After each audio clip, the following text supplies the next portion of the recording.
Chère Vierge, un événement important se produira pour vous, une éclipse solaire. Vénus sera présente le jour de l'éclipse, ce qui augmentera votre attractivité et votre capacité à attirer des opportunités, même si Vénus est en chute en Vierge. Cependant, pour les natifs de la Vierge, elle est à l'ascendant.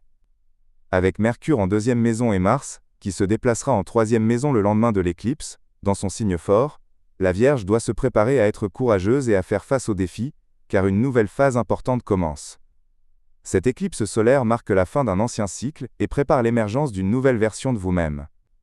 Cette nouvelle identité sera caractérisée par le courage, l'évolution, le progrès et la capacité à attirer de bonnes opportunités. Ces opportunités pourraient se manifester dans les relations, le travail ou la réussite professionnelle ou académique. Toutes sortes de chances s'offrent à vous, mais vous devez d'abord accepter que des efforts et de l'énergie soient nécessaires pour faire face à certaines situations que Mars pourrait vous imposer. Un autre point important, la Vierge doit faire attention à sa santé. Une petite baisse d'énergie ou une légère maladie est possible. Essayez de rester hydraté et de maintenir votre apport en vitamines et minéraux pour éviter la fatigue, car l'éclipse se produit à votre ascendant. Un autre changement important dans votre vie pourrait venir de l'opposition entre l'éclipse et Saturne en 7e maison.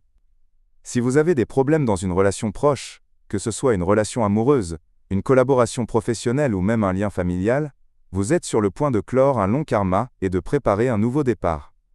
Par conséquent, il est crucial que les Vierges évitent de signer tout contrat de mariage, partenariat professionnel ou accord important pendant cette période. Avec Saturne en 7e maison, ce n'est absolument pas le moment propice. Si vous envisagez un mariage, écoutez bien ce conseil. Évitez de vous marier pendant cette période d'éclipse, surtout avec Saturne en 7e maison, car cela pourrait rendre le mariage difficile, lourd et long, à résoudre ou à terminer, quel que soit le type d'engagement. Beaucoup de gens ne comprennent pas pourquoi j'insiste autant sur ces avertissements.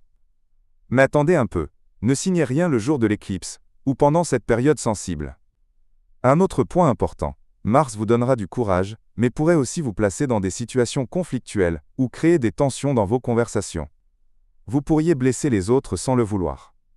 Soyez très prudent, et réfléchissez avant de parler, pour éviter de perdre des personnes qui vous sont chères. Avec Mars en 3e maison le lendemain de l'éclipse, non seulement vous aurez le courage de faire face, mais cela vous aidera aussi à bouger et à vous déplacer. Si vous avez connu des blocages dans votre vie, que ce soit au travail, pour changer de lieu ou voyager, préparez-vous à ce que les choses commencent à bouger. Pourquoi ? Parce que Mars, comme une batterie, dynamise tout ce qu'il touche. Préparez-vous à avancer, d'autant plus que Jupiter en 11e maison vous ouvrira des opportunités sociales, professionnelles, ou même un sentiment de paix intérieure. Vous pourrez ressentir cela dans les